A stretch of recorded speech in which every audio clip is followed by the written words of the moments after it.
ಕೆರೆಗಳಿದ್ದರೆಷ್ಟು ಚಂದ ನಾಡಿಗನ್ನ ತರುವುದು. ಕೆರೆಯ ಮಣ್ಣು ತೆಗೆಸಿದರೆ ನಮ್ಮ ಉಸಿರು ಉಳಿವುದು. ಕೆರೆಯ ಮಣ್ಣು ತೆಗೆಸಿದರೆ ನಮ್ಮ ಉಸಿರು ಉಳಿವುದು. ನನ್ನ ಹೆಸರು MG ಪಾಪಮ್ಮ. ಮತ್ತೆ ಗ್ರಾಮೀಣ ಮಹಿಳಾ ಒಕ್ಕೂಟದಲ್ಲಿ ಕಾರ್ಯದರ್ಶಿಯಾಗಿ ಕೆಲಸ ಮಾಡ್ತಾ ಇದ್ದೀನಿ. ರಾವಣ್ಣವರು ನಾನು ಕಂಡದ್ದು ಯಾವಾಗ ಅಂತ ಹೇಳಿದ್ರೆ 1992 ಅಕ್ಟೋಬರ್ ತಿಂಗಳಲ್ಲಿ ನಾನು ಅವರನ್ನ ನೋಡಿದೆ. ನಮ್ಮ ಮಿನಿಜೇನಹಳ್ಳಿನಲ್ಲಿ ನಮಗೆ ಸಂಘಗಳು ಅನ್ನೋದೇ ನಮಗೆ ಗೊತ್ತಿಲ್ಲ, ಮಹಿಳಾ ಸ್ವಸಹಾಯ ಸಂಘಗಳು. ಆ ಸಮಯದಲ್ಲಿ ಅವ್ರು ಬಂದರು. ಜೇಕವರು, ರಾವಣ್ಣವರು ಮತ್ತೆ ಗುಲಾಬಕ್ಕ ಈ 3 ಜನನು ನಮ್ಮ ಹಳ್ಳಿಗೆ ಬಂದರು. ಸಂಘಗಳನ್ನ ಮಾಡಬೇಕು, ಮತ್ತೆ ಮಹಿಳೆಯರನ್ನ ಬೆಳೆಸಬೇಕು, ಮಹಿಳೆಯರನ್ನ ಸಬಲೀಕರಣರನ್ನಾಗಿ ಮಾಡಬೇಕು ಅಂತಕ್ಕಂಥ ಒಂದು ನಿಟ್ಟಿನಲ್ಲಿ ಬಂದರು. ಅವಾಗ ಬಂದು ನಮ್ಮ ಹಳ್ಳಿನಲ್ಲಿ 1992ರಲ್ಲೇನೆ ಒಂದು ಭುವನೇಶ್ವರಿ ಸ್ವಸಹಾಯ ಸಂಘದ ಒಂದು ಕಟ್ಟೋದಿಕ್ಕೆ ಒಂದು ಅನುವನ್ನ ಮಾಡಿಕೊಟ್ರು. ಅವಾಗ ನಾವು ಅವರನ್ನ ನೋಡಿದ್ದು. ಅಣ್ಣನ ಸುಮಾರು ತತ್ವಗಳು ನನಗೆ ಈ ಒಂದು ದಿನ 2 ದಿನದಲ್ಲಿ ಮುಗಿತಕ್ಕಂಥ ಇದು ಇತಿಹಾಸ ಅಲ್ಲ. ಅಣ್ಣ ಬಗ್ಗೆ ಹೇಳೋದಿಕ್ಕೆ ಸಾಕಷ್ಟು ದಿನಗಳು ಬೇಕು, ಸಾಕಷ್ಟು ವರ್ಷಗಳು ಬೇಕು. ಇದು 35 ವರ್ಷಗಳ ನನ್ನ ಅನುಭವನ ನಾನು ಒಂದೇ ದಿನದಲ್ಲಿ, ಒಂದೇ ಸೆಕೆಂಡಲ್ಲಿ, ಒಂದೇ ನಿಮಿಷದಲ್ಲಿ, ಒಂದು ಅರ್ಧ ಗಂಟೆನಲ್ಲಿ ಹೇಳೋದಿಕ್ಕೆ ಖಂಡಿತ ಸಾಧ್ಯ ಇಲ್ಲ. ಒಂದೊಂದು ಕೂಡ ಒಂದೊಂದು ಪಾಠ ಕಲಿಸಿರ್ತಕ್ಕಂಥದ್ದು, ನಮ್ಮನ್ನ ಬೆಳೆಸಿರ್ತಕ್ಕಂಥದ್ದು. ನನ್ನ ಹೆಸರು ರಾಮಕೃಷ್ಣ ಗೌಡ ಅಂತ. ನಾನು ಮೂಲತಃ ಉಳದೇನಹಳ್ಳಿ ಅಂತ ಒಂದು ಗ್ರಾಮ ಮಾಲೂರು ತಾಲೂಕಲ್ಲಿದೆ. ಅಲ್ಲಿಂದ ನಾನು 1981ರಲ್ಲಿ ಬಹುಶಃ ಸೆಪ್ಟೆಂಬರ್ ತಿಂಗಳಲ್ಲಿ ಗ್ರಾಮ ವಿಕಾಸಕ್ಕೆ ಬರ್ತೇನೆ. ಈ ಸಂದರ್ಭದಲ್ಲಿ ನಾನು ರಾವ್ ಅವರನ್ನು ಭೇಟಿ ಮಾಡ್ತೇನೆ. ಅವರು ಪೂರ್ತಿ ಹೆಸರು MV ನರಸಿಂಹರಾವ್ ಅಂತ. ಅವರಿಗೆ ಆಗಷ್ಟೇ ಒಂದು 6 ತಿಂಗಳಿಗಿಂತ ಮುಂಚೆ ಗ್ರಾಮ ವಿಕಾಸಕ್ಕೆ ಬಂದಿದ್ದರು. ಕನ್ನಡ ಹೆಚ್ಚಿನದಾಗಿ ಬರ್ತಿರಲಿಲ್ಲ. ಅವರು ಮೂಲತಃ ಆಂಧ್ರ ಪ್ರದೇಶದವರಾಗಿದ್ದರಿಂದ ಹೆಚ್ಚಿನದಾಗಿ ಕನ್ನಡ ಮಾತಾಡ್ತಿದ್ರು. ಆ ಸಂದರ್ಭದಲ್ಲಿ ನೋಡಿದಾಗ ಒಳ್ಳೆ ಆಕ್ಟಿವ್ ಆಗಿದ್ದರು. ಒಳ್ಳೆ ಎತ್ತರ ಮತ್ತು ಒಳ್ಳೆಯ ಆಕಾರ, ಮತ್ತು ಆವಾಗಿನ ಕಾಲಕ್ಕೆ ಒಳ್ಳೆ ಹಿಪ್ಪಿ ಸ್ಟೈಲು, ಇಂಥವೆಲ್ಲ ಆಚರಣೆ ಮಾಡ್ಕೊಂಡು ಬಂದಂಥವ್ರು. ಯಾಕಂದರೆ ಕಾಲೇಜಿಂದ ಹೊಸದಾಗಿ ಬಂದಂಥವ್ರು, ಜೊತೆಗೆ ಕಾಲೇಜಲ್ಲಿ ಕ್ರಿಕೆಟ್ ಟೀಮಲ್ಲಿ ಇದ್ದಂಥವ್ರು. ಹಾಗಾಗಿ ಅವರು ತುಂಬ ಆಕ್ಟಿವ್ ಆಗಿದ್ದರು. ಹಾಗೆ ಬರ್ತಾ ಅವರ ಒಡನಾಟ 81 ಸೆಪ್ಟೆಂಬರ್ ನಂತರ ಪ್ರಾರಂಭ ಆಗಿತ್ತು. ಗ್ರಾಮ ವಿಕಾಸ ಮೂಲತಃ 0ಯಿಂದ 5 ವರ್ಷದ ಮಕ್ಕಳಿಗೆ ಪೌಷ್ಟಿಕ ಆಹಾರ ಕಾರ್ಯಕ್ರಮಗಳನ್ನು, ಬಾಲವಾಡಿ ಕೇಂದ್ರಗಳನ್ನು ಆರಂಭ ಮಾಡಿ ಅಲ್ಲಿನ ಮಕ್ಕಳಿಗೆ ದಿನಕ್ಕೆ 4 ಬಾರಿ ಅವರಿಗೆ ಉತ್ತಮವಾದ ಪೌಷ್ಟಿಕ ಆಹಾರವನ್ನು ಕೊಡ್ತಾ ಇರ್ತಕ್ಕಂಥ ಒಂದು ಕಾರ್ಯಕ್ರಮ. ಅದರ ಜೊತೆಗೆ 7ರಿಂದ 14 ವರ್ಷದ ಮಕ್ಕಳಿಗೆ CCF ಅಂತ ಒಂದು ಸಂಸ್ಥೆ ಮುಖಾಂತರವಾಗಿ ಮಕ್ಕಳ ಸ್ಪಾನ್ಸರ್ಶಿಪ್ ಪ್ರೋಗ್ರಾಮನ್ನು ಆರಂಭ ಆಗ್ತದೆ. ಅದು 1983-84ರಲ್ಲಿ ಗ್ರಾಮ ವಿಕಾಸದಲ್ಲಿ ಆರಂಭ ಆಯಿತು. ಆ ಕಾರ್ಯಕ್ರಮದಲ್ಲಿ ರಾವ್ ಅವರು ಆ ಒಂದು ಯೋಜನೆಯಲ್ಲಿ ತೊಡಗಿಸ್ಕೊಳ್ಳೋಕ್ಕೆ ಆರಂಭ ಮಾಡ್ತಾರೆ. ಕೋಲಾರ ಜಿಲ್ಲೆ 1981-ರಲ್ಲಿ ನಿರಂತರವಾಗಿ ಬರಗಾಲಕ್ಕೆ ತುತ್ತಾದಂತಹ ಒಂದು ವಾಸ್ತವ ಪರಿಸ್ಥಿತಿ ಇತ್ತು. ಹಾಗಾಗಿ ಪ್ರತಿಯೊಂದು ಹಳ್ಳಿಯಲ್ಲಿ ಬಡತನ ಇತ್ತು. ಅದರಲ್ಲಿ ಮಳೆ ಆಶ್ರಿತ ಬೆಳೀತಕ್ಕಂಥ ರೈತರ ಬದುಕು ಸ್ವಲ್ಪ ಕಷ್ಟದಲ್ಲಿತ್ತು. ತೀರಾ ಭೂರಹಿತರಿಗೆ ಜೀವನ ನಡೆಸೋದು ಕಷ್ಟ ಇತ್ತು. ಮತ್ತು ಕೃಷಿ ಕೂಲಿ ಕಾರ್ಮಿಕರಿಗೆ ಆವಾಗ ಸಿಗ್ತಾ ಇದ್ದಂತಹ ಬರೀ ವೇತನ ಬರೀ 5 ರೂಪಾಯಿ, 6 ರೂಪಾಯಿ, 10 ರೂಪಾಯಿವರೆಗೂ ಸಿಗ್ತಾ ಇತ್ತು. ಸೊ ಇಂತಹ ಒಂದು ಸಂದರ್ಭಗಳಲ್ಲಿ ಅವರು ಪ್ರತಿಯೊಂದು ಹಳ್ಳಿಯಲ್ಲಿ ಓಡಾಡ್ತಾ ಅವರನ್ನು ಅರ್ಥ ಮಾಡಿಕೊಂಡು ಅವರು ಒಂದು ಒಳ್ಳೆಯ ದೊಡ್ಡ ಪಟ್ಟಣ, ಸಮುದ್ರದ ಪಕ್ಕದಲ್ಲಿದ್ದಂತಹ ಒಂದು ನರಸೀಪುರ ಅಂತ, ವೆಸ್ಟ್ ಗೋದಾವರಿ ಜಿಲ್ಲೆಯ ನರಸೀಪುರ ಅಂತ ಒಂದು ದೊಡ್ಡ ಪಟ್ಟಣದಲ್ಲಿದ್ದಂಥವರು ಇಲ್ಲಿ ಬಂದು ಗ್ರಾಮೀಣ ಪ್ರದೇಶದ ಜನರನ್ನು ಅರ್ಥ ಮಾಡಿಕೊಂಡು ಅಲ್ಲಿನ ಯುವಕರನ್ನು ಸಂಘಟನೆ ಮಾಡಿಕೊಂಡು, ಮತ್ತು ಕೆಲವೊಂದು ಹಳ್ಳಿಗಳಲ್ಲಿ ಅವತ್ತು ಹಳ್ಳಿಗಳಲ್ಲಿ ಜೀತಕ್ಕಿರ್ತಾರಂತಾರಲ್ಲ, ಅಂತಹ ಕೆಲವೊಂದು ವ್ಯಕ್ತಿಗಳನ್ನು ಗುರುತಿಸ್ಕೊಂಡು ಅವ್ರ ಜೊತೆಯಲ್ಲಿ ಮಾತನಾಡಿ ಗ್ರಾಮ ವಿಕಾಸ ಸಂಸ್ಥೆಯ ಮುಖಾಂತರವಾಗಿ ಆ ಜೀತ ಪದ್ಧತಿಯಲ್ಲಿ ಇದ್ದಂತಹ ಕೆಲವರನ್ನು ಜೀತ ಪದ್ಧತಿಯಿಂದ ಬಿಡುಗಡೆ ಮಾಡೋಕ್ಕೂ ಸಾಕಷ್ಟು ಪ್ರಯತ್ನಗಳನ್ನು ಮಾಡಿ ಹೊರಗಡೆ ತಂದಿದ್ದಾರೆ. ಸೊ ಹೀಗೆ ರಾವ್ ಅವರು ಗ್ರಾಮ ವಿಕಾಸದಲ್ಲಿ ಸಾಕಷ್ಟು ಅದರ ಆಡಳಿತದಲ್ಲೇ ಒಂದು ಟೀಮ್ ಇತ್ತು ಗ್ರಾಮ ವಿಕಾಸದಲ್ಲಿ. ಅದು ಗ್ರಾಮ ವಿಕಾಸದ ಕೋರ್ ಗ್ರೂಪ್ ಅಂತ. ಅದರಲ್ಲಿ 9 ಜನರು ಇದ್ದರು. 8 ಜನ ಸಿಬ್ಬಂದಿ ಮತ್ತು ಒಬ್ಬರು ಡಾಕ್ಟರ್ ಅಯ್ಯರ್ ಅಂತ. ಅದರಲ್ಲಿ ರಾವ್ ಅವರು, ಅವರ ಜೊತೆಗೆ ನಾನು ಕೂಡ ಇದ್ದೆ. ಹೀಗೆ ಆ ಒಂದು 4 ಜನ ಪುರುಷರು, 5 ಜನ ಪುರುಷರು, 4 ಜನ ಹೆಣ್ಣುಮಕ್ಕಳು ತಂಡ ಇದ್ದಂತಹ ಒಂದು ಟೀಮ್ ಅದು. ಸೊ ಆ ಒಂದು ಏನು ಗುಂಪಿನಲ್ಲಿ ಡಾಕ್ಟರ್ ಅಯ್ಯರ್ ಅವರು ನಮಗೆ ಗ್ರಾಮ ವಿಕಾಸದ ಮುಂದಿನ ಬೆಳವಣಿಗೆಯಲ್ಲಿ ಈ ಗುಂಪಿನಲ್ಲಿ ಇರ್ತಕ್ಕಂಥವರೇ ನೀವು ಮುಂದಿನ ದಿನಗಳಲ್ಲಿ ಹೆಚ್ಚಿನ ಜವಾಬ್ದಾರಿಗಳನ್ನು ತಗೊಳ್ಬೇಕು ಅಂತ ಹೇಳಿ, ನಾವು ಸಭೆ ಇದ್ದಾಗ ಅವ್ರ ಜೊತೆಯಲ್ಲಿ ಸಭೆಗಳಲ್ಲಿ ಮಾತಾಡಿ, ಮತ್ತು ಪ್ರತಿದಿನ ಸಂಜೆ ಅವ್ರ ಜೊತೆಯಲ್ಲಿ ಕೂತ್ಕೊಂಡು ಅವರ ಅನುಭವಗಳನ್ನು, ಯಾಕಂದರೆ ಡಾಕ್ಟರ್ ಅಯ್ಯರ್ಗೆ ಅಪಾರವಾದಂತಹ ಅನುಭವ ಇದೆ. ಇಂತಹ ತಂಡದಲ್ಲಿ ಅತಿಯಾಗಿ ಗ್ರಾಮೀಣದ ಅಭಿವೃದ್ಧಿಗೆ ತೊಡಗಿಸ್ಕೊಂಡಂತಹ ವ್ಯಕ್ತಿ ನಮ್ಮ MV ನರಸಿಂಹರಾವ್ ಅವರು. ಕಳೆದ ಇದೇ ವರ್ಷದ ಏಪ್ರಿಲ್ 12ನೇ ತಾರೀಕುವರೆಗೂ ಗ್ರಾಮ ವಿಕಾಸ ಸಂಸ್ಥೆಯ ಆಡಳಿತಾಧಿಕಾರಿಯಾಗಿ, ಕಾರ್ಯನಿರ್ವಾಹಕ ನಿರ್ದೇಶಕರಾಗಿ 35 ಹಳ್ಳಿಯಲ್ಲಿದ್ದಂತಹ ಸಂಸ್ಥೆನ ಕೋಲಾರ ಜಿಲ್ಲೆಯಲ್ಲಿ ಅಷ್ಟೇ ಅಲ್ಲ, ಚಿಕ್ಕಮಗಳೂರು ಜಿಲ್ಲೆಗೆ ವಿಸ್ತರಣೆ ಮಾಡಿದರು. ರಾಯಚೂರಿನಲ್ಲಿ ವಿಸ್ತರಣೆ ಮಾಡಿ ಕೋಲಾರ ಜಿಲ್ಲೆಯಲ್ಲೇ ಸುಮಾರು ಒಂದು 100 ಹಳ್ಳಿಗಳಲ್ಲಿ, ಮುಳಬಾಗಿಲು ತಾಲೂಕು ಮತ್ತು ಬಂಗಾರಪೇಟೆ ತಾಲೂಕಿನಲ್ಲಿ ಸೇರಿ ಅಲ್ಲಿ ಕಾರ್ಯಕ್ರಮಗಳನ್ನು ವಿಸ್ತರಣೆ ಮಾಡೋಕ್ಕೆ ಬರೀ ಒಂದು 65-70 ಇದ್ದ ಸಿಬ್ಬಂದಿನ 100-100ಕ್ಕಿಂತ ಮೇಲೆ ಸಿಬ್ಬಂದಿಗಳಾದರು. ಜೊತೆಗೆ ವಿಶೇಷವಾಗಿ ಗ್ರಾಮೀಣ ಮಹಿಳೆಯರನ್ನು ಸಂಘಟನೆಯನ್ನು ಮಾಡಿ ಗ್ರಾಮೀಣ ಮಹಿಳಾ ಒಕ್ಕೂಟ ಆಗೋದಕ್ಕೂ ಕೂಡ ರಾವ್ ಅವರ ಪ್ರಯತ್ನ ತುಂಬ ಇದೆ. Dear Mr. Rao, I will miss you. I keep this remembrance of you to key 3 things that I learned from you. The first was the importance of water bodies as the one true asset of the community. This essence was a big part of Grama Vikas and your ethos, and it made a big impact on my own thinking. The second was to dream big of what would be possible if we could empower and engage the community. Be it the women, the youth, the Gram Panchayat leadership, you always dreamt big of what we could do if we could truly engage the community. And this too has made a huge impression on me. And the third was how welcoming Grama Vikas always was. No matter what the situation was, no matter the pressures that Grama Vikas or you were going through, Grama Vikas was this warm, hospitable place, and you were a big part of it. And you always made me feel welcome. Thank you for that. Truly saddened to hear about Mr. Rao's death. I have known him since 2013 or 14, while at Argyam, I was looking for partners to work with panchayats. Vishwanath introduced us to Mr. Rao and Gram Vikas, and since then we have been in touch for the last 13-14 years. He was a true believer in panchayats, and our work with Gram Vikas and Mr. Rao during the initial phases of working with panchayats was extremely fruitful, productive, and also very, very full of fun. His hospitality is famous, and we have enjoyed that many times at Gram Vikas. He treated panchayat members, supported them, mentored them as though they were his students, and he really believed in them, and I think he also understood the big picture of devolution and decentralization and believed in this framework. Many years later he called and said that he has stood for elections and he's taking the Gram Panchayat work forward, and he's now a member of Devaraya Samudra. It made me really happy. Of course his experience was mixed, but he really tried. I will miss him as a person, as a professional, and there were many occasions when he just brainstormed with each other.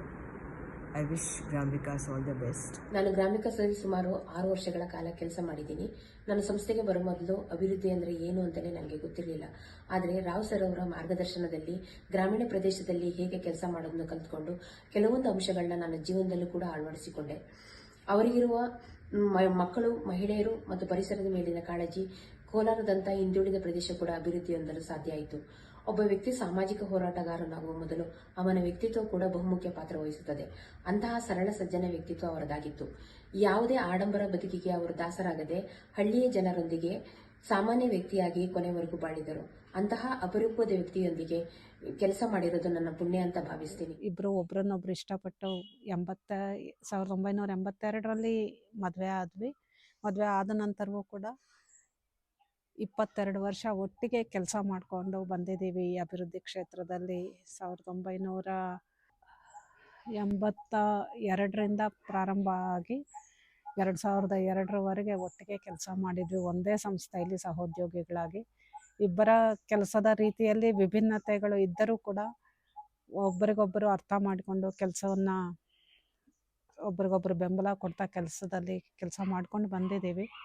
ಅವರ ವ್ಯಕ್ತಿತ್ವದ ಬಗ್ಗೆ ಹೇಳಬೇಕು ಅಂತಂದರೆ ಮನುಷ್ಯ ತುಂಬ generous ಅಂತ ಹೇಳ್ಬೋದು, ಉದಾರಿ.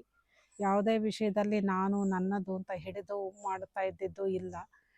ಹಾಗೆ ಅವ್ರಿಗಿದ್ದ ಆಲೋಚನೆಗಳು ಎಲ್ಲರಿಗಿಂತ ತುಂಬಾ ವಿಭಿನ್ನವಾಗಿ ಇದ್ವು. ಎಲ್ಲರೂ ಆಲೋಚನೆ ಮಾಡೋ ರೀತಿಯಲ್ಲಿ ಮಾಡ್ತಾ ಇರಲಿಲ್ಲ. ಯಾವುದೇ ಒಂದು ಅಭಿವೃದ್ಧಿ ಕೆಲಸದ ದೃಷ್ಟಿಕೋನವನ್ನು ನೋಡಿದಾಗ ವಿಪರೀತವಾದ ಕನಸುಗಳು, ಕನಸುಗಳಿಗೆ ಇತಿಮಿತಿ ಅನ್ನೋದೇ ಇರಲಿಲ್ಲ. ಯಾವುದು ಅಸಾಧ್ಯ ಅಲ್ಲ ಅನ್ನುವಂಥ ಒಂದು ನಂಬಿಕೆಯಿಂದ ಕೆಲಸವನ್ನು ಪ್ರಾರಂಭ ಮಾಡಿದರು. ಆ ಕೆಲಸದಲ್ಲಿ ನಾನು ಜೊತೆಯಲ್ಲಿ ಪಾಲ್ದಾರಳಾಗಿದ್ದೆ ಅನ್ನೋದೇ ನನಗೆ ಒಂದು ಹೆಮ್ಮೆಯ ವಿಷಯ ಅಂತ ಹೇಳ್ಬೋದು. ಅವರು ಕಳೆದ 40 ವರ್ಷಗಳಿಂದ ಕೋಲಾರ ಜಿಲ್ಲೆಯಲ್ಲಿ ಡೆವಲಪ್ಮೆಂಟ್ ಸೆಕ್ಟ್ರಲ್ಲಿ ಅವರು ಕೆಲಸನ ಮಾಡ್ತಾ ಇದ್ದಾರೆ. ಅವರ ಅನುಭವ ಮತ್ತು ಅವರ ಜ್ಞಾನಶಕ್ತಿ ತುಂಬ ಅಪಾರವಾದುದು. ಅದು ಅಲ್ಲದೆ ನಾನು ಸಾಕಷ್ಟು ಸಾರಿ ನಾನು ಸ್ಥಳೀಯವಾಗಿ ಕೋಲಾರ ಜಿಲ್ಲೆಯೊಳಗೆ ಇರೋದರಿಂದ ಸಾಕಷ್ಟು ಜನ ಸ್ಥಳೀಯ ಜನರು ನನ್ನನ್ನು ಭೇಟಿಯಾದಾಗ ರಾವ್ ಸರ್ ಬಗ್ಗೆ ಮಾತಾಡಿದಾಗ ಅವರು ಮಾಡಿದಂಥ ಸಹಾಯದ ಬಗ್ಗೆ ಸಾಕಷ್ಟು ಸಾರಿ ನನ್ನ ಜೊತೆ ಹಂಚ್ಕೊಂಡಿದ್ದಾರೆ. ಒಂದು ರೀತಿ ಸಾಕಷ್ಟು ಜನ ಗ್ರಾಮೀಣ ಭಾಗದ ಎಲ್ಲ ಹೆಣ್ಮಕ್ಳು ಒಂದು ಹೊತ್ತಿನ ಊಟಕ್ಕೂ ನಮಗೆ ರಾವ್ ಸರ್ ಇಲ್ಲ ಅಂದರೆ ಬಹಳ ಕಷ್ಟ ಆಗ್ತಿತ್ತು. ಕೋವಿಡ್ ಟೈಮಲ್ಲಂತೂ ನಮಗೆ ಮನೆಗೂ 1 ವರ್ಷಗಳ ಕಾಲ ನಮಗೆ ಊಟಕ್ಕೆ ವ್ಯವಸ್ಥೆ ಮಾಡಿದ್ದಾರೆ. ನಾವು ಅವ್ರು ಬಂದಾದಮೇಲೆ ನಾವು ಒಂದು ಒಳ್ಳೆಯ ಊಟ ನೋಡಿದ್ದೀವಿ, ಒಂದು ಒಳ್ಳೆಯ ಅವಕಾಶಗಳನ್ನ ನೋಡಿದ್ದೀವಿ ಅಂತ ಗ್ರಾಮೀಣದ ಮಹಿಳೆಯರು ಹೇಳ್ಕೊಳ್ಳೋದು ಬಹಳ ಮನಸ್ಸಿಗೆ ಮುಟ್ಟುತ್ತೆ. ಬಹುಶಃ ಅವರು ಇವತ್ತಿಲ್ಲ ಅನ್ನೋ ಒಂದು ವಿಷಯನೂ ಅದನ್ನು ನಾವು ತಗೊಳ್ಳೋದಕ್ಕಾಗಲ್ಲ. ಅವರು ಕಳೆದ 40 ವರ್ಷಗಳಿಂದ ಕೋಲಾರ ಜಿಲ್ಲೆಯಲ್ಲಿ ಡೆವಲಪ್ಮೆಂಟ್ ಸೆಕ್ಟ್ರಲ್ಲಿ ಅವರು ಕೆಲಸನ ಮಾಡ್ತಾ ಇದ್ದಾರೆ. ಅವರ ಅನುಭವ ಮತ್ತು ಅವರ ಜ್ಞಾನಶಕ್ತಿ ತುಂಬ ಅಪಾರವಾದುದು. ಅದು ಅಲ್ಲದೆ ನಾನು ಸಾಕಷ್ಟು ಸಾರಿ ನಾನು ಸ್ಥಳೀಯವಾಗಿ ಕೋಲಾರ ಜಿಲ್ಲೆಯೊಳಗೆ ಇರೋದರಿಂದ ಸಾಕಷ್ಟು ಜನ ಸ್ಥಳೀಯ ಜನರು ನನ್ನನ್ನು ಭೇಟಿಯಾದಾಗ ರಾವ್ ಸರ್ ಬಗ್ಗೆ ಮಾತಾಡಿದಾಗ ಅವರು ಮಾಡಿದಂಥ ಸಹಾಯದ ಬಗ್ಗೆ ಸಾಕಷ್ಟು ಸಾರಿ ನನ್ನ ಜೊತೆ ಹಂಚ್ಕೊಂಡಿದ್ದಾರೆ. ಒಂದು ರೀತಿ ಸಾಕಷ್ಟು ಜನ ಗ್ರಾಮೀಣ ಭಾಗದ ಎಲ್ಲ ಹೆಣ್ಮಕ್ಳು ಒಂದು ಹೊತ್ತಿನ ಊಟಕ್ಕೂ ನಮಗೆ ರಾವ್ ಸರ್ ಇಲ್ಲ ಅಂದರೆ ಬಹಳ ಕಷ್ಟ ಆಗ್ತಿತ್ತು. ಕೋವಿಡ್ ಟೈಮಲ್ಲಂತೂ ನಮಗೆ ಮನೆಗೂ 1 ವರ್ಷಗಳ ಕಾಲ ನಮಗೆ ಊಟಕ್ಕೆ ವ್ಯವಸ್ಥೆ ಮಾಡಿದ್ದಾರೆ. ನಾವು ಅವ್ರು ಬಂದಾದಮೇಲೆ ನಾವು ಒಂದು ಒಳ್ಳೆಯ ಊಟ ನೋಡಿದ್ದೀವಿ, ಒಂದು ಒಳ್ಳೆಯ ಅವಕಾಶಗಳನ್ನ ನೋಡಿದ್ದೀವಿ ಅಂತ ಗ್ರಾಮೀಣದ ಮಹಿಳೆಯರು ಹೇಳ್ಕೊಳ್ಳೋದು ಬಹಳ ಮನಸ್ಸಿಗೆ ಮುಟ್ಟುತ್ತೆ. ಬಹುಶಃ ಅವರು ಇವತ್ತಿಲ್ಲ ಅನ್ನೋ ಒಂದು ವಿಷಯನೂ ಅದನ್ನು ನಾವು ತಗೊಳ್ಳೋದಕ್ಕಾಗಲ್ಲ. ಯಾವ ಮನಸ್ಸಿಂದ ಯಾವ ಬಾಯಿಂದ ಮಾತಾಡಬೇಕು ಅಂತಲೇ ಗೊತ್ತಾಗ್ತಾ ಇಲ್ಲ. ಗ್ರಾಮ ವಿಕಾಸ್ನ ಅತ್ಯುನ್ನತ ಒಬ್ಬ ನಾಗರಿಕ ಮತ್ತು ಸಮಾಜಕ್ಕೆ ಒಂದಷ್ಟು ಕಳಕಳಿಟ್ಕೊಂಡಂತಹ ಶೋಷಿತ ಸಮುದಾಯಗಳ ಪರವಾಗಿ ಯಾವಾಗಲೂ ಧ್ವನಿಯನ್ನು ಎತ್ತಾ ಬಂದಿದ್ದಂತಹ ಮುಖ್ಯವಾಗಿ ನಮ್ಮ ಸಮುದಾಯ, ಯಾರು ನಾವು ಲೈಂಗಿಕ ಅಲ್ಪಸಂಖ್ಯಾತರು ಅಂತ ಕರಿತೀವಿ, ಆ ಸಮುದಾಯಕ್ಕೆ ಮೊದಲನೇ ಬಾರಿಗೆ ಸುಮಾರು ನಾವೇನು ಒಂದೆಡೆ ಸಂಸ್ಥೆಯನ್ನು ಶುರು ಮಾಡಿದ್ವಿ 2014ರಲ್ಲಿ. 2015ರಿಂದ ನಾವು ಜೊತೆಗೆ ಕೆಲಸ ಮಾಡಲಿಕ್ಕೆ ಶುರು ಮಾಡಿದ್ವಿ. ಈ ಸಮುದಾಯದ ಬಗ್ಗೆ ಇದ್ದಂತಹ ಧೋರಣೆಗಳನ್ನು ಅವರು ಕಂಪ್ಲೀಟಾಗಿ ಆಚೆ ಹಾಕಿರುವಂಥದ್ದು ಒಂದು. ಅವ್ರನ್ನ ಮೊದಲನೇ ಬಾರಿ ಮೀಟ್ ಮಾಡಿದಾಗ ಅವರು ಸಾಹೇಬು ತುಂಬ ದೊಡ್ಡವರಿದ್ದಾರೆ, ಯಾವ ಥರ ಅವರು ನಮ್ಮ ಸಮುದಾಯವನ್ನು ಅಕ್ಸೆಪ್ಟ್ ಮಾಡ್ತಾರೋ ಇಲ್ವೋ, ಆ ಒಂದು ಹಿಂಜರಿಕೆ ಮತ್ತು ಭಯದಲ್ಲೇ ನಾವು ಗ್ರಾಮ ವಿಕಾಸ್ಗೆ ಭೇಟಿ ಕೊಟ್ಟಿದ್ವಿ. ಆದರೆ ತುಂಬ ಬೇಜಾರೇನು ಅಂತಂದರೆ ಇವತ್ತು ನಮ್ಮ ಜೊತೆ ಇಲ್ಲದೇ ಇರುವಂಥದ್ದು ಮತ್ತೊಂದು ಒಳ್ಳೆ ಮನುಷ್ಯನ ನಾವು ಕಳ್ಕೊಂಡಿದ್ದೀವಿ ಅಂತ ಫೀಲ್ ಆಗ್ತಾ ಇದೆ. ಮತ್ತು ಯಾವ ಸಮುದಾಯಕ್ಕೆ ಸಪೋರ್ಟ್ ಇರಲಿಲ್ವೋ ಆ ಸಮುದಾಯಕ್ಕೆ ತುಂಬ ಸಪೋರ್ಟ್ ಮಾಡಿರುವಂಥ ವ್ಯಕ್ತಿ ಇದ್ದಾರೆ. ಅವರ ಸಾವಿನ ಸುದ್ದಿ ಕೇಳಿ ತುಂಬ ನನಗೆ ಭಯನೇ ಆಯಿತು ಅಂತ ಹೇಳ್ತೀನಿ. ಎಷ್ಟು ದೊಡ್ಡವರು ಮಾರ್ಗದರ್ಶನ ಮಾಡ್ತಿದ್ದಂಥವ್ರು ನಮ್ಮಂಥ ಸಮುದಾಯಕ್ಕೆ ಎಷ್ಟೋ ಜನಕ್ಕೆ ಅವರು ಅದನ್ನು ಮಾಡಿದ್ದಾರೆ. ಇವತ್ತು ಅವರು ಆ ಸಾವಲ್ಲಿ ನಾವು ಅದನ್ನ ವಿಟ್ನೆಸ್ ಮಾಡಿದ್ವಿ, ಎಷ್ಟೆಲ್ಲ ಜನ ಬಂದಿದ್ದರು ಅಂತೇಳಿ. ಒಬ್ಬ ಪ್ರಬುದ್ಧ, ಪ್ರಗತಿಪರ, ಅಲ್ಪಸಂಖ್ಯಾತರ ಪರ ಯೋಚನೆ ಮಾಡ್ತಿದ್ದ ವ್ಯಕ್ತಿ ಇವತ್ತು ನಮ್ಮ ಜೊತೆ ಇಲ್ಲ ಅನ್ನೋ ನನಗೆ ಯೋಚನೆ ಮಾಡಲಿಕ್ಕೆ ಸಾಧ್ಯ ಇಲ್ಲ. ಅವರು ಎಲ್ಲಿದ್ದಾರೋ ಅಲ್ಲಿ ಚೆನ್ನಾಗಿರಲಿ. ನಾನು ಈ ಆತ್ಮ ಅದೆಲ್ಲ ನಾನು ನಂಬೋದಿಲ್ಲ. ಇವತ್ತೇನು ಮನುಷ್ಯನೇ ನಾನು ದೇವರು ಅಂತ ನೋಡೋ ಅಂಥವಳು. ಹಾಗಿದ್ದಾಗ ಸಮುದಾಯಕ್ಕೆ, ನಮ್ಮ ಒಂದಿನ ಸಂಸ್ಥೆಗೆ ನಿರಂತರವಾಗಿ ಸಪೋರ್ಟ್ ಮಾಡಿದ ವ್ಯಕ್ತಿ ಮನಃಶಾಂತಿ ಸಿಗಲಿ ಅನ್ನೋದನ್ನು ಮಾತ್ರ ಹೇಳ್ತೀನಿ. ಅಷ್ಟು ಬಿಟ್ಟರೆ ಬೇರೇನಿಲ್ಲ. ಥ್ಯಾಂಕ್ ಯು, ನಮಸ್ಕಾರ. ಅವರನ್ನ ನೋಡ್ತಾ ನಾನೇನು ಅದೇಂದ್ರೆ ಹೊಸ ಒಂದು ಅವತಾರ ಅಂತ ಅನ್ಬೋದು. ನಾವು ಹೋರಾಟದಿಂದ ಶಾಂತಿಯುತ ಬದುಕನ್ನ, ಶಾಂತಿಯುತದ ಮೂಲಕನೂ ಕೂಡ ಈ ಜಗತ್ತಿನ ಗೆಲ್ಬಹುದು ಅಂತ ತೋರಿಸ್ಕೊಟ್ಟಂಥವ್ರು ನನಗೆ MN ರಾವ್ ಅವರು. ಅವ್ರನ್ನ ಯಾವತ್ತೂ ಕೂಡ ನಾನು ರಾವ್ ಅಂತ ಅನ್ನೋದಕ್ಕೆ ನನಗೂ ಬೇಜಾರಾಗುತ್ತೆ. ಯಾಕಂದ್ರೆ ಅವ್ರು ನನ್ನ ಸ್ವಂತ ಅಣ್ಣ. ಕೂಡ 9 ರೀತಿಯ ಆಶಯಗಳನ್ನು ಇಟ್ಕೊಂಡಿದ್ದಂಥವ್ರು.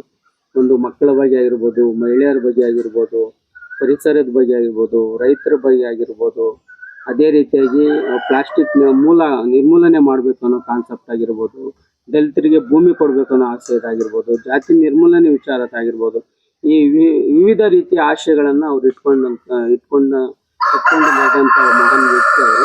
ರಾವ್ ಸಾರು ಅವರು 70 ವರ್ಷದ ವ್ಯಕ್ತಿಯಾಗಿ ನಾವು ಯಾವತ್ತೂ ಅವ್ರನ್ನ ಕಾಣಲೇ ಇಲ್ಲ. ಯಾಕಂತಂದರೆ ಅವರ ಒಂದು ಒಡನಾಟ, ನಮ್ಮ ಒಂದು ಜರ್ನಿ ಒಂದು 5 ಇಯರ್ಸ್ ಅಂತ ಹೇಳಬೇಕು ಅಂತ ಅನ್ಸುತ್ತೆ. ಯಾಕಂತಂದರೆ 2020ರಲ್ಲಿ ಗ್ರಾಮ ಪಂಚಾಯತಿ ಎಲೆಕ್ಷನ್, 20 ಜನವರಿಯಲ್ಲಿ ಗ್ರಾಮ ಪಂಚಾಯತಿ ಎಲೆಕ್ಷನ್ ರಿಸಲ್ಟ್ ಬಂದಾಗ ರಾವ್ ಸಾರ್ ಅವ್ರನ್ನ ಭೇಟಿ ಆಗಬೇಕು ಅಂತ ಅಂದ್ಕೊಂಡೆ. ಯಾಕೆ ಭೇಟಿ ಆಗಬೇಕು ಅಂದ್ಕೊಂಡೆ ಅಂತಂದರೆ, ₹1 ಖರ್ಚು ಮಾಡದೆ ಎಲೆಕ್ಷನಲ್ಲಿ ಗೆದ್ದಿದ್ದಾರೆ ಅಂತ ಒಬ್ಬ ವ್ಯಕ್ತಿ ಬಗ್ಗೆ ಹೇಳ್ತಾ ಇದ್ರು. ಸರಿ, ಯಾರಪ್ಪ ಅಂಥೇಳಿ ನಮ್ಮ ಜೊತೆಗಿದ್ದ ವ್ಯಕ್ತಿ ಹೇಳಿದಾಗ, ಸರಿ ನಾನು ಅವ್ರು ನೋಡಬೇಕು, ಮಾತಾಡಿಸ್ಬೇಕು ಅಂತ ಅಂದಾಗ ಹೇಳಿದ್ರೆ ಈ ಥರ ಗ್ರಾಮ ವಿಕಾಸ ಅಂತ ಹೇಳಿ ಒಬ್ಬ ಸಂಸ್ಥೆಯನ್ನು ಕಟ್ಟಿ ಈ ಥರ ನಡೆಸ್ತಿದ್ದಾರೆ. ಅದರ ಒಂದು ಆಡಳಿತಾಧಿಕಾರಿಗಳು, ನಿರ್ದೇಶಕರು ಈ ಥರ ಒಂದು ವಿಜಯವನ್ನು ಸಾಧಿಸ್ತಿದ್ದಾರೆ ಅಂತ ಹೇಳಿದಾಗ, ಸರಿ ನಾವು ಸಾಯಂಕಾಲ ಆಗಿತ್ತು ಆ ಸಂದರ್ಭಕ್ಕೆ ಬಂದಾಗ. ಸೊ ಸಾಯಂಕಾಲ ಬಂದ್ವಿ, ತುಂಬ ಹೊತ್ತು ಕೂತಿದ್ವಿ, ತುಂಬ ಹೊತ್ತು ಬಂದರು. ಆಗ ತಾನೇ ಕತ್ತಲಾಗ್ತಾ ಇತ್ತು, ಸಂಜೆ ಸಮಯ. ಸೊ ಬಂದು ಕೂತ್ಕೊಂಡಾಗ ಒಂದು ಸನ್ಮಾನ ಮಾಡಿ ಅವರಿಗೆ ಒಂದು ವಿಶ್ ಮಾಡಿ ನಾವು ಮಾತುಕತೆಗೆ ಕೂತ್ಕೊಂಡ್ವಿ. ಅದು ಏನೋ ಗೊತ್ತಿಲ್ಲ, ಎಷ್ಟು ದಿನಗಳ ಕಾಲ ನಾವು ಪರಿಚಯ ಇದ್ದ ವ್ಯಕ್ತಿಗೂ ಕೂಡ ಅಷ್ಟೊಂದು ಹೊತ್ತು ಕೂತ್ಕೊಂಡು ಮಾತುಕತೆ ಮಾಡುತ್ತಾರೆ ಅಂತ ನನಗೆ ಆವಾಗಲೇ ಗೊತ್ತಾಗಿದೆ. ಯಾಕಂತಂದರೆ ನಾವು ಅವ್ರನ್ನ ನೋಡಿಲ್ಲ, ಅವ್ರ ಬಗ್ಗೆ ಗೊತ್ತಿಲ್ಲ. ಒಂದು ವಿಶ್ ಮಾಡೋಕ್ಕೆ ಅಂತ ಬಂದ ನಾವು ಸುಮಾರು 8-8:30 ರಾತ್ರಿವರೆಗೂ ಕೂಡ ನಾವು ಹೋಗಿರಲಿಲ್ಲ ಮನೆಗೆ. ಯಾಕಂದರೆ ಅಷ್ಟೊಂದು ಸುದೀರ್ಘವಾಗಿ ಚರ್ಚೆ ಮಾಡ್ತಾ, ಯಾಕಂದರೆ ವಿಷಯಗಳ ಬಗ್ಗೆ ಅವ್ರಿಗಿದ್ದಂಥ ಒಂದು ಪಟ್ಟು ಅಂತ ಹೇಳಕ್ಕೆ ಇಷ್ಟಪಡ್ತೀನಿ. ಅಷ್ಟರ ಮಟ್ಟಿಗೆ ಅವರು ಚೆನ್ನಾಗಿ ಒಂದು ವಿಷಯವನ್ನು, ಯಾಕಂತಂದರೆ ಅಹಂಕಾರ ಇಲ್ಲದೆ ಇರತಕ್ಕಂಥ ಒಬ್ಬ ವ್ಯಕ್ತಿತ್ವ. MN ರಾವ್ ಅವರು ನನಗೆ 15 ವರ್ಷಗಳ ಪರಿಚಯ. ಮುಳಬಾಗಿಲು ತಾಲೂಕಿನ ಕನ್ನಡ ಸಾಹಿತ್ಯ ಪರಿಷತ್ತಿನ ಅಧ್ಯಕ್ಷನಾಗಿದ್ದ ಕಾಲದಿಂದಲೂ ನಾನು ಅವರಿಗೆ ಭಾಳ ಹತ್ತಿರವಾಗಿದ್ದೇನೆ. ಅದರಲ್ಲೂ ನಾವು ಅರಿವು ಭಾರತವನ್ನು ಸ್ಥಾಪಿಸಿ ಸಮಾಜದಲ್ಲಿರ್ತಕ್ಕಂಥ ಅಸ್ಪೃಶ್ಯ ಆಚರಣೆಗಳನ್ನು ತಿದ್ದುವಂಥ ಕೆಲಸವನ್ನು ಶುರು ಮಾಡಿದ ಮೇಲೆ ನನ್ನ ಬಗ್ಗೆ ಅಪಾರವಾದಂಥ ಪ್ರೀತಿಯನ್ನು ಅವರು ತೋರಿಸ್ತಾ ಇದ್ದರು. ಮತ್ತು ರೋಟರಿ ಕ್ಲಬ್ಬಲ್ಲಿ ನಾನು ಕೂಡ ಮೆಂಬರ್ ಆಗಿದ್ದೇನೆ. ಅದರಲ್ಲಿ ಅನೇಕ ಕನಸುಗಳನ್ನ ಬಿತ್ತಿದ್ದಾರೆ. ಎಷ್ಟರ ಮಟ್ಟಿಗೆ ಅಂತಂದರೆ, 1 ವರ್ಷಕ್ಕೆ 1,000 ಕಾರ್ಯಕ್ರಮಗಳನ್ನ ಮಾಡ್ತೀನಿ ಅನ್ನುವಂಥ ಒಂದು ರೀತಿ ಅನೌನ್ಸ್ಮೆಂಟನ್ನು ಅವರು ಒಮ್ಮೆ ಮಾಡಿದ್ರು. ಅದನ್ನು ನೋಡಿ ನನಗೆ ಶಾಕ್ ಆಯಿತು. 1 ವರ್ಷದಲ್ಲಿ 1,000 ಕಾರ್ಯಕ್ರಮಗಳನ್ನ ಮಾಡ್ಲಿಕ್ಕೆ ಸಾಧ್ಯನಾ ಅಂತ. ಅಂದರೆ ಅವರ ಆಲೋಚನಾ ಒಂದು ಸ್ಪೀಡ್ ಇದೆಯಲ್ಲ, ಅದು ಆ ಮಟ್ಟದ್ದು. ಸೊ ನಮಗೆ ಆ ಸ್ಪೀಡ್ ಇಲ್ಲ ಅಂತಂದರೆ ರಾವನ್ನು ಅರ್ಥ ಮಾಡ್ಕೊಳ್ಳೋಕೆ ಕಷ್ಟ ಆಗುತ್ತೆ. ಅಂದರೆ ದೊಡ್ಡದಾಗಿ ಕನಸುಗಳನ್ನ ಕಾಣಬೇಕು ಅನ್ನುವಂಥದ್ದನ್ನು ಅವರು ಸಮಾಜಕ್ಕೆ ಹೇಳ್ಕೊಟ್ಟಿದ್ದಾರೆ. ಅವರ ಕನಸುಗಳೇನು ಅನ್ನೋದು ನಮಗೆಲ್ಲ ಕೂಡ ಗೊತ್ತಾಗಿದೆ. ಸೊ ಅವರ ಕನಸುಗಳನ್ನು ಈಡೇರಿಸುವಂಥ ಕೆಲಸವನ್ನು ನಾವೀಗ ಮಾಡಬೇಕಾಗಿದೆ. ರಾವ್ ಅವರು ಮತ್ತು ಗ್ರಾಮ ವಿಕಾಸ್ ಸಂಸ್ಥೆ ಏನೆಲ್ಲ ಮಾಡಿದೆ ಆ ಎಲ್ಲ ಕೆಲಸಗಳನ್ನು ನಾವು ಈ ರಾಜ್ಯಕ್ಕೆ ದೇಶಕ್ಕೆ ತೋರಿಸ್ಕೊಡುವಂತಹ ಅನೇಕ ಕೆಲಸಗಳನ್ನು, ಅದರಲ್ಲೂ ವಿಶೇಷವಾಗಿ ದಾಖಲು ಮಾಡುವಂಥ ಕೆಲಸಗಳನ್ನು ಮಾಡಬೇಕಾಗಿದೆ. ಸೊ ಇಮಿಡಿಯೇಟಾಗಿ ನಾವು ಒಂದು ಪುಸ್ತಕವನ್ನು ಅವರ ನೆನಪಲ್ಲಿ ತರುವಂಥದ್ದು ಕೂಡ ಬಹಳ ಮುಖ್ಯ ಅಂತ ನನಗೆ ಅನಿಸ್ತಾ ಇದೆ. ಸೊ ನಾವೆಲ್ಲ ಸೇರಿ ಆ ರೀತಿಯ ಕೆಲಸಗಳನ್ನ ಮಾಡುವ ಮೂಲಕ ರಾವ್ ಅವರ ನೆನಪುಗಳನ್ನು ನಾವು ಸಮಾಜಕ್ಕೆ ಬಿಟ್ಟು ಹೋಗ್ಬೋದು ಅಂತ ನನಗೆ ಅನಿಸ್ತದೆ. ನಮಸ್ಕಾರ.